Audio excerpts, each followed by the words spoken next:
भारतातील सदाबहार हिंदी आणि मराठी गीतांची यादी ज्यांच्याशिवाय पूर्ण होऊ शकत नाही असा भारतातील अनमोल हिरा गायिका आशाताई यांचं नुकतंच दुर्दैवी निधन झालेलं आहे।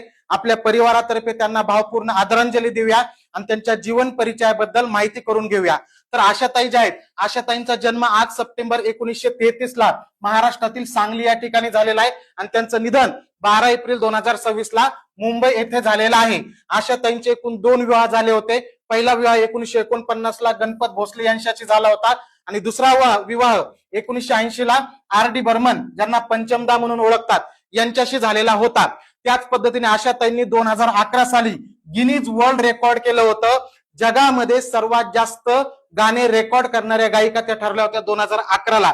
त्यांनी एकूण 20 भाषांमध्ये 12,500 पेक्षा सुद्धा जास्त गाणे गायलेले आहेत आणि त्यांचं पहिलं जे गीत होतं हे माझा बाळ नावाचा मराठी चित्रपट होता। वयाच्या 10व्या वर्षी त्यांनी हे गीत गायलेलं होतं। त्याच पद्धतीने आशाताईंच्या पुरस्काराबद्दल जर सांगायचं झालं तर ग्रॅमी अवॉर्ड जे असतात संगीतातील नोबेल त्याला नामांकन मिळणाऱ्या आशाताई ह्या पहिल्या गायिका होत्या भारतीय।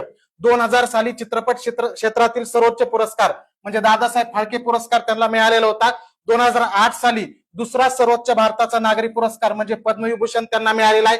2021 ला महाराष्ट्राचा सर्वोच्च महाराष्ट्र भूषण पुरस्कार मिळालेला आहे आणि त्याच्या अगोदर 2018 ला पश्चिम बंगालचा सर्वोच्च पुरस्कार बंगा विभूषण हा सुद्धा त्यांना मिळालेला आहे।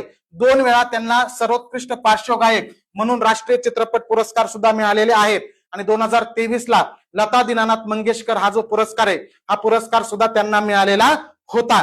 चालू घडामोडी असतील किंवा इतर सर्व सिलेबस असेल एमपीएससी कंबाईन ग्रुप बी आणि सी साठीचा त्याच्यासाठी आपण नवीन लाईव्ह प्लस रेकॉर्डेड बॅच सुरू केलेली आहे।